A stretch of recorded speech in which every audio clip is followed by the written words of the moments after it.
نحمده ونصلي على رسوله الكريم اما بعد فاعوذ بالله من الشيطان الرجيم بسم الله الرحمن الرحيم وقاتلوا في سبيل الله الذين يقاتلونكم الى قوله تعالى وقاتلوهم حتى لا تكون فتنة ويكون الدين لله صدق اللہ العظیم۔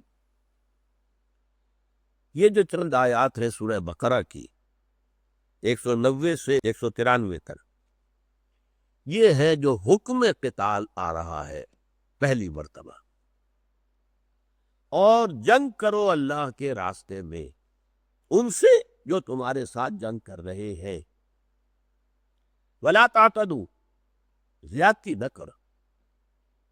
یہ معاملہ جو ہے جس حد تک وہ بڑھے اسی حد تک بڑھو، جو تمہارے ساتھ کر رہے ہیں وہ تم ان کے ساتھ کرو۔ کیا؟ وَاقْتُلُوهُمْ حَيْثُ ثَقِفْتُمُوهُمْ، قتل کرو انہیں جہاں بھی پاؤ۔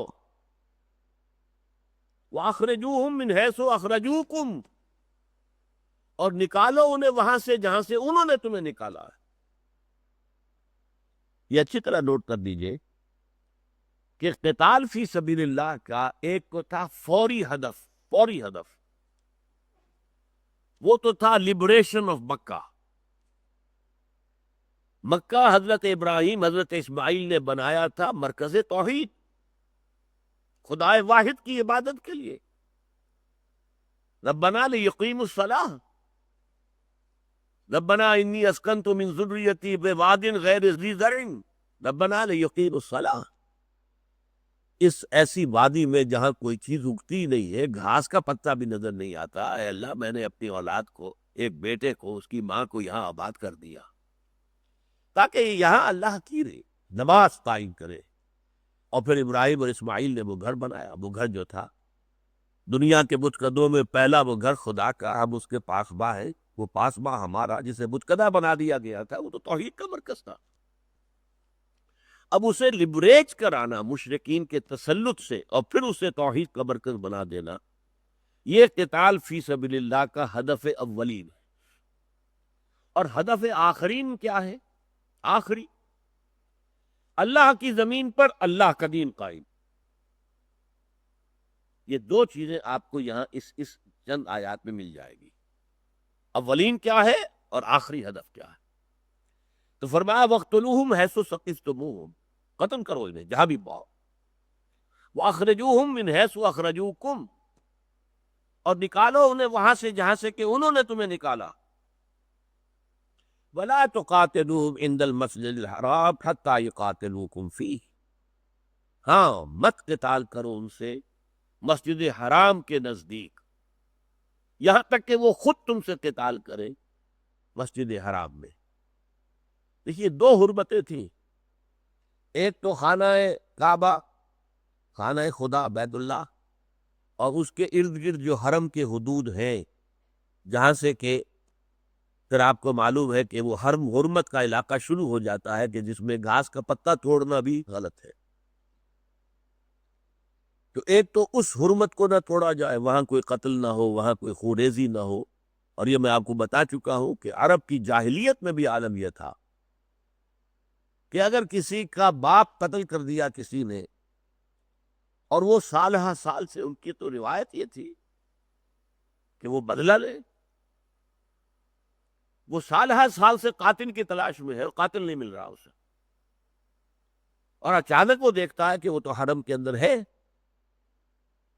لیکن وہاں بھی وہ اس کے اوپر کوئی حملہ نہیں کر سکتا، یہ حرم ہے۔ اس درجے حرم کی حرمت، وَمَن دَخَلَهُ كَانَ آمِنًا، سورہ آل عمران میں آیا، جو بھی اس میں داخل ہو گیا وہ امن میں ہے، دار الامن ہے۔ یہ بہذا البلد الامین، یہ بلد الامین ہے، یہ شہر ہے امن والا۔ تو پہلی تو ایک حرمت ہے اس ارض حرم کی، دوسری حرمت ہے اشہر حرم، اس کی بھی نسبت اسی سے ہے۔ 3 مہینے ان کے ہاں ہوتے تھے حج کے لیے، شوال، ذی-قعدہ، ذی الحج، یہ تینوں بھی حرام تھے کہ اس میں کوئی قتال نہیں ہو سکتا، کوئی جنگ نہیں ہوگی، وہ کوئی قبیلہ دوسرے قبیلے پر غارت گری نہیں کرے گا، راستے بالکل محفوظ رہیں گے تاکہ حج کے لیے جانے والے لوگوں کو کوئی خوف نہ ہو، کوئی ڈر نہ ہو۔ اور ایک رجب کا مہینہ تھا، یہ انہوں نے عمرے کے لیے رکھا ہوا تھا، چھوٹا حج عمرہ۔ یہ جو عمرے کے لیے رجب تھا، رجب کو بھی حرام قرار دیا گیا، محترم قرار دیا گیا، اس میں بھی کوئی حملہ نہیں ہوگا، کوئی خوریزی نہیں ہوگی۔ اور یہ میں پچھلی نشست میں بتا چکا ہوں آپ کو کہ مسلمانوں کی طرف سے وہ سریہ نخلا میں یہ واقعتاً یہ غلطی کہہ لیجئے، خطا کہہ لیجئے، ہو گئی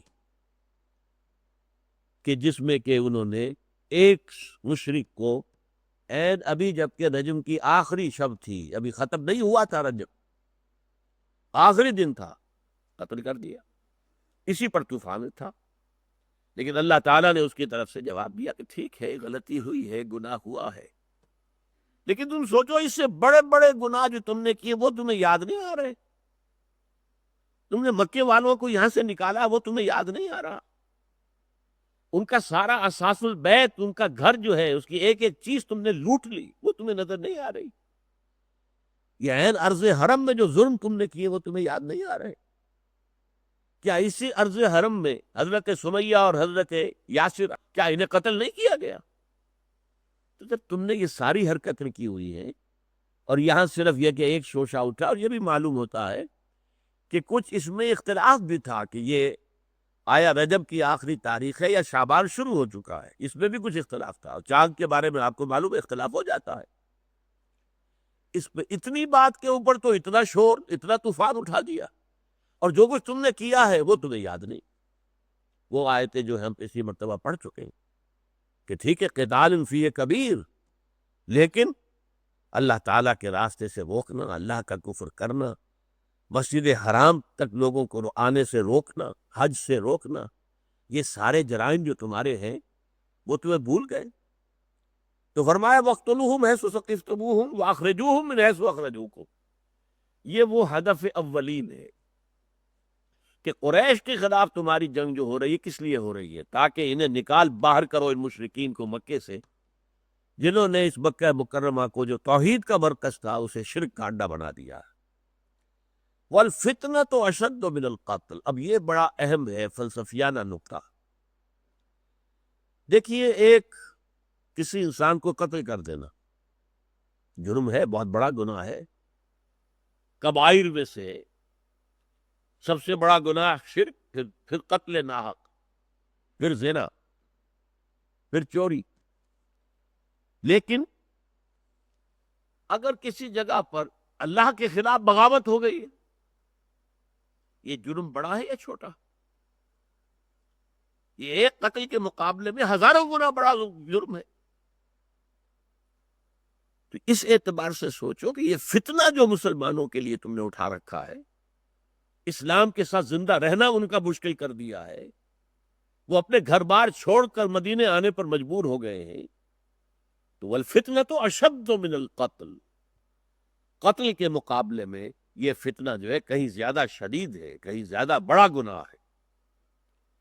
وَلَا تُقَاتِلُوهُمْ عِنْدَ الْمَسْجِدِ الْحَرَامِ حَتَّى يُقَاتِلُوكُمْ فِيهِ، اور ان سے قتال نہ کرو مسجد حرام کے قریب، یعنی وہ جو حرم کا علاقہ کہلاتا ہے، اے مسلمانوں اس میں قتال نہ کرنا، حَتَّى يُقَاتِلُوكُمْ فِيهِ، یہاں تک کہ وہ خود تم سے اس جگہ پر قتال کرے۔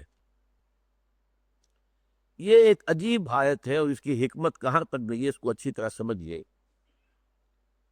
حضور صلی اللہ علیہ وسلم اگر جو آپ نے آغاز کیا تھا، ہدف تو تھا قریش، مکہ مکرمہ، شرک کے مرکز کو ختم کر کے توحید کا مرکز بحال کرنا اس کو، لیکن آپ نے قافلوں پہ حملے کیے اور دوسرے اقدامات اٹھائے، مکے پہ حملہ نہیں کیا۔ کیوں؟ مکہ حرم ہے، مکے میں انہیں حرم کی جو پروٹیکشن ہے وہ حاصل ہے، یہاں خوریزی نہیں کی جا سکتی، یہاں قتل نہیں کیا جا سکتا، تو جنگ کیسے ہوگی وہاں؟ لہذا میں اسے کہا کرتا ہوں کہ سانپ اگر بل میں گھسا بیٹھا ہے، آپ اسے مارنا چاہتے ہیں تو پہلے آپ کو کچھ یتن کرنا پڑے گا کہ وہ بل سے نکلے۔ عام طور پر لوگ سمجھتے ہیں کہ بین بجانے سے نکل آتا ہے، جو بھی ہو کچھ کرنا پڑے گا کہ وہ نکلے بل سے تاکہ اسے مارے۔ یہ ساری کارروائی اس لیے تھی کہ قریش بل سے نکلے، حدود حرم سے باہر آئے، تاکہ ان کے قتل کا معاملہ جو ہے وہ حرم کی سرزمین میں نہ ہو۔ ہاں آئیں، بدر کی وادی میں آئیں، اور پھر ان کا قلع قمع کیا جائے، پھر ان کے سارے چوٹی کے سردار ہلاک کیے جائیں، ان کے 70 بڑے بڑے لوگ مارے جائیں، 70 قیدی بنا لیے جائیں۔ یہ سارا معاملہ جو ہے یہ حرم کی سرزمین میں نہیں ہو سکتا تھا، یہ باہر ہی ہو سکتا تھا۔ لہذا حضور نے یہ جو سارے ابتدائی اقدام کیے، ان سب کا مقصد یہ معلوم ہوتا ہے کہ قریش کو مکے سے نکلنے پر آمادہ کرنا، تاکہ پھر ان کے ساتھ جنگ ہو اور ان کے ساتھ جو ہے پورا مقابلہ کیا جائے۔ اور قتل میں ظاہر بات ہے، یہ قاتلو، اگر آپ اب انہیں قتل کریں گے وہ بھی آپ کو قتل کریں گے، فرق تو ہے تعداد کا رہ جائے گا نا۔ ان اللہ اشتری من المؤمنین انفسهم واموالهم بان لهم الجنہ یقاتلون فی سبیل اللہ فیقتلون ویقتلون۔ اللہ تعالیٰ نے اہل ایمان سے ان کی جانیں اور مال خرید لیے ہیں جنت کے عوض۔ اب وہ کیا کر رہے ہیں؟ اللہ کی راہ میں قتال کر رہے ہیں، اور قتال کرنے میں قتل کرتے بھی ہیں، قتل ہوتے بھی ہیں۔ فرق صرف یہ ہے کہ غزوہ بدر میں 70 قرشی مارے گئے، اور مسلمانوں میں سے 13 تو آن دی اسپاٹ شہید ہوئے ہیں، اور 14 وہ تھے کہ جو زخمی ہو گئے تھے، تو جب واپس جا رہے تھے مدینے کی طرف راستے میں ان کا انتقال ہو گیا۔ تو ٹوٹل 14 کیجولٹیز مسلمانوں کی ہوئی، اور ادھر 70 مارے گئے۔ وہ 70 بڑے بڑے، یہاں کوئی نمایاں فرد مسلمانوں میں سے جو ہے وہ شہید نہیں ہوا، اور وہاں ان کے بڑے بڑے سارے کے سارے سردار مارے گئے۔ ابو جہل مارا گیا، عقبہ ابن ابی معیط مارا گیا، امیہ ابن خزم مارا گیا، بڑے عتبہ ابن ربیعہ مارا گیا، بڑے بڑے لوگ مارے گئے۔ تو اس حوالے سے یہ جو سارا کچھ کیا گیا، جس کو میں نے کہا تھا چھیڑنا، جس کو میں نے کہا تھا کہ یہ ایکٹیو ریزسٹنس جو ہوئی ہے ہجرت کے 6 مہینے بعد سے شروع ہوئی، اور 8 یہ غزوات اور سفر اور سرایا تھے کہ جن کا مقصد کیا تھا کہ یہ قریش نکلے مکے سے، یہ حرم کی پروٹیکشن اور حفاظت جو انہیں حاصل ہے اس سے باہر آ جا۔ پھر جنگ ہوئی۔ اچھا، آپ سوال ہو سکتا ہے کہ پھر آپ نے سن 8 ہجری میں پھر کیوں چڑھائی کی؟ فتح مکہ کے لیے آپ چلے کہ نہیں چلے؟ اس وقت حضور کو یہ علم ہو چکا تھا اب مکے والوں میں جنگ کرنے کی صلاحیت ہے ہی نہیں، جنگ نہیں ہوگی۔ 10,000 کا لشکر جا رہا ہے، مکے والے سوچ بھی نہیں سکتے کہ 10,000 آدمی جمع ہو سکتے ہیں۔ وہ تو 12,000 جمع ہو گئے تھے غزوہ احزاب میں، تو مکے والے بھی تھے، وہ یہودی بھی شام سے آئے ہوئے تھے خیبر وغیرہ سے، اور ادھر سے بنو ثقیف وغیرہ مشرق سے آئے ہوئے تھے، تو مجموعی قوت تھی عرب کی۔ لیکن عین مدینے سے نکل کر آ رہے ہیں 10,000 آدمی، تو یہ چیز ان کے لیے ناقابل۔ اسی لیے ابو سفیان پہلے ہی مان لے آئے، انہوں نے آ کر دیکھا نقشہ کیا ہے۔ خالد بن ولید ایمان لے آئے، یہ سب کے سب لوگ جو چوٹی کے تھے وہ پہلے ایمان لے آئے، اور حضور نے ابو سفیان کے گھر کو دارالامان قرار دے دیا۔ جو ابو سفیان کے گھر میں داخل ہو وہ امان میں، اعلان کر دیا جو اپنے گھر میں داخل ہو جائے وہ امان میں ہے، کوئی گھر میں گھس کر قتل نہیں کیا جائے گا۔ وہاں صرف یہ ہوا ہے کہ 2 جگہوں پر کچھ نوجوان مشرکین نے کچھ ہاتھا پائی کی کوشش کی ہے اپنے جوش کے اندر، اور وہ قتل ہوئے ہیں 12-13 آدمی، وہ بھی ہے کہ ان کی طرف سے آغاز ہوا، مسلمانوں نے قتل نہیں کیا۔ اس میں اجازت ہے حتیٰ یقاتلوکم فی، اگر وہ حرم میں تم سے قتال کریں تو پھر تم بھی قتال کرو۔ فَإِن قَاتَلُوكُمْ فَاقْتُلُوهُمْ، پھر اگر وہ تم سے قتال کریں اور جنگ کریں تو ان کو قتل کرو۔ كَذَلِكَ جَزَاءُ الْكَافِرِينَ، اس لیے کہ ایسا ہی بدلہ ہوتا ہے کافروں کا۔ فَإِنِ انْتَهَوْا، پھر اگر وہ باز آ جائیں، اطاعت قبول کر لیں، باز آنے کا مطلب کیا ہے؟ اطاعت قبول کریں۔ فَإِنِ انْتَهَوْا فَإِنَّ اللَّهَ غَفُورٌ رَحِيمٌ، تو اللہ تعالیٰ غفور اور رحیم، اللہ بخش دے گا، اللہ معاف فرما دے گا۔ وَقَاتِلُوهُمْ حَتَّى لَا تَكُونَ فِتْنَةٌ وَيَكُونَ الدِّينُ لِلَّهِ، یہ ہے ہدف آخری، یہ قتال اب شروع ہوا ہے تو کہاں تک جائے گا؟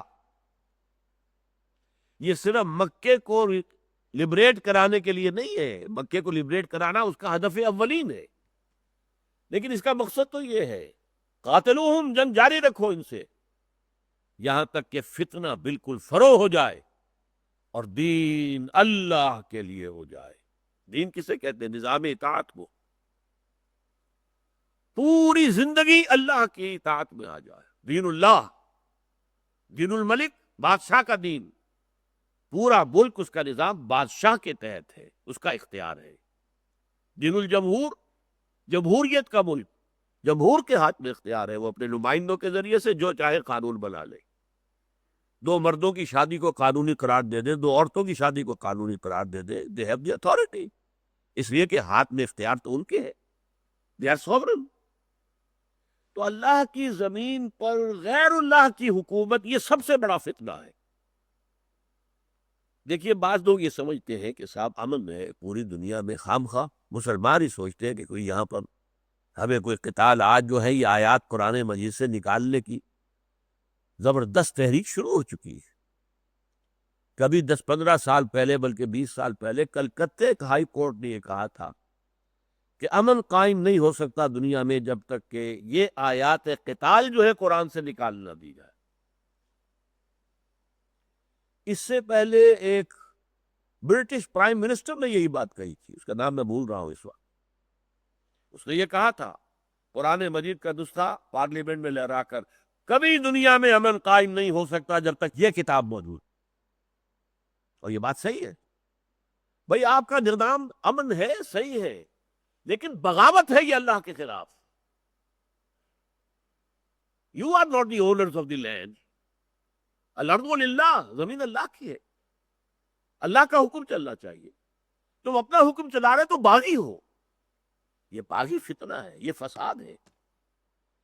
اسی لیے جو وہی میں نے حوالہ دیا تھا دوسرا رکوع سورہ بقرہ کا، کہ جب ان منافقین سے کہا جاتا ہے وَإِذَا قِيلَ لَهُمْ لَا تُفْسِدُوا فِي الْأَرْضِ قَالُوا إِنَّمَا نَحْنُ مُصْلِحُونَ أَلَا إِنَّهُمْ هُمُ الْمُفْسِدُونَ وَلَٰكِن لَا يَعْلَمُونَ۔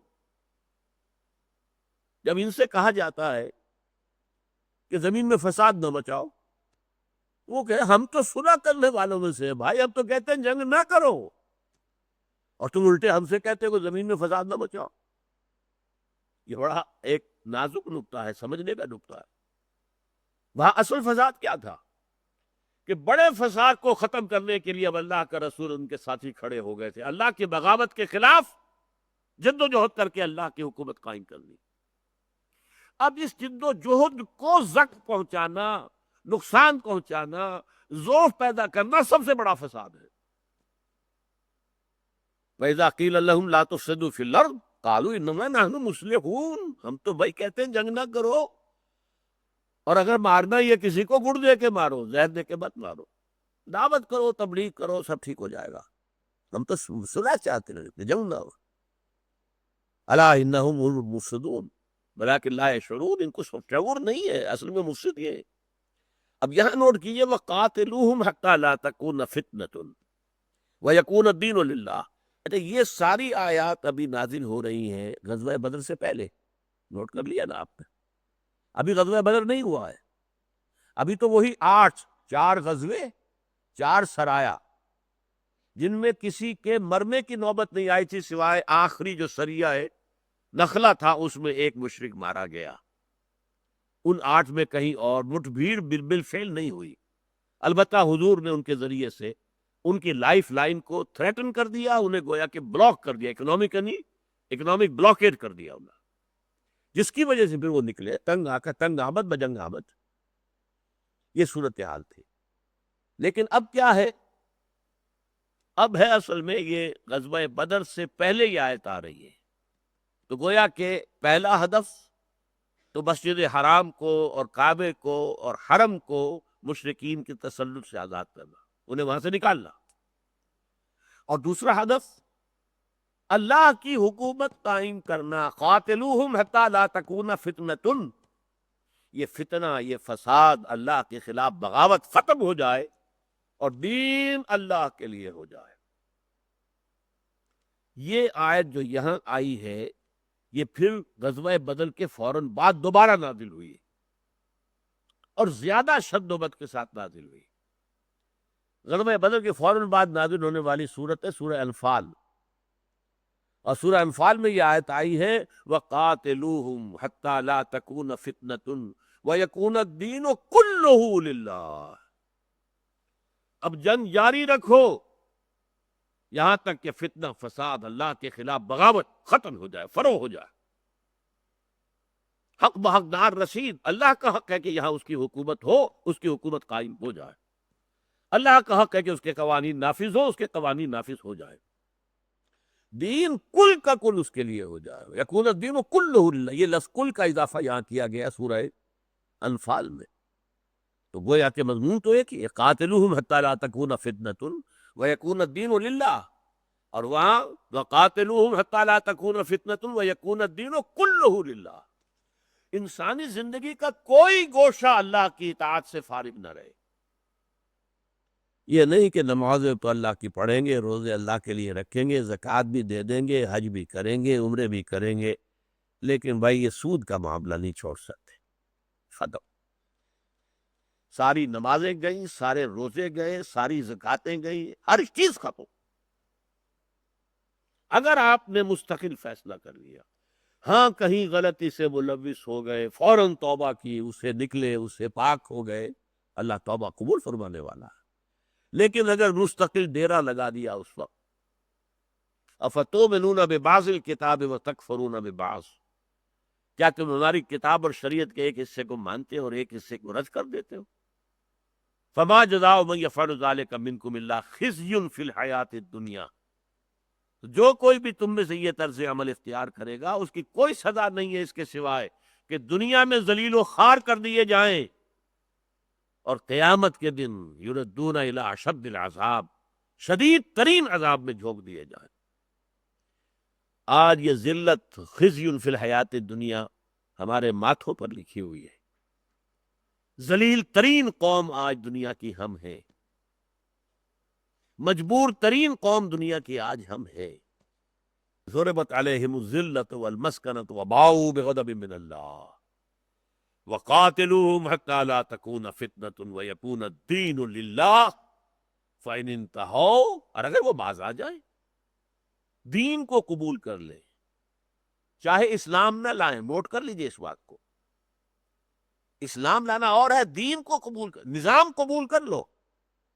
تم رہ سکتے ہو، ہندو رہ سکتے ہو، یہودی رہ سکتے ہو، یہ سارا معاملہ جو ہے سورہ توبہ میں جو آیا ہے، مشرکین عرب کے لیے تو آپشن نہیں تھا، صرف یہی ہے یا ایمان لاؤ یا قتل کر دیے جاؤ وہ، لیکن یہودیوں کے لیے، نصارہ کے لیے، اور یہی معاملہ پھر باقی پوری دنیا کے لیے، مجوسیوں کے لیے، ہندوؤں کے لیے، یؤتوا الجزیۃ عن ید وہم صاغرون، اسلامی ریاست کی بالا تری تسلیم کر لو، چھوٹے ہو کر رہو، ہاتھ سے جزیہ پیش کرو، پھر تمہیں مذہبی آزادی ہے، جاؤ مندروں میں پوجو، مندروں کو جاؤ، آتش کدوں کے اندر پوجو آگ کو، یو آر فری۔ یہ انتہا، فَإِنِ انتہوا، دین کے اعتبار سے البتہ ہم برداشت، اگر ہمارے اندر جان ہے، اب بے جان ہے تو کیا کریں گے، کچھ نہیں کر سکتے۔ اگر ہمارے اندر جان ہے تو ہم برداشت نہیں کر سکتے کہ اللہ کے دین کے سوا کوئی دین ہو یہاں تک۔ یہ برداشت کر لینا بھی غداری ہے، ایبٹمنٹ ہے، گویا کہ ہم ساتھ دے رہے ہیں، ہم نے ذہن و رکنسائی کر لیا ہے، ہم ان کی خدمت کر رہے ہیں، ان کی چاکری کر رہے ہیں، ان کی نوکری کر رہے ہیں۔ اللہ تعالیٰ اس صورتحال سے ہمیں نکلنے کی توفیق عطا فرمائے۔ فَإِنِ انتہوا فَلَا عُدْوَانَ إِلَّا عَلَى الظَّالِمِينَ، پھر اگر یہ باز آ جائیں تو ظاہر بات ہے کہ ظالموں کے سوا کسی اور پر زیادتی کرنے کی اجازت نہیں ہے۔ بارک اللہ لی ولکم فی القرآن العظیم ونفعنی وإیاکم بالآیات والذکر الحکیم۔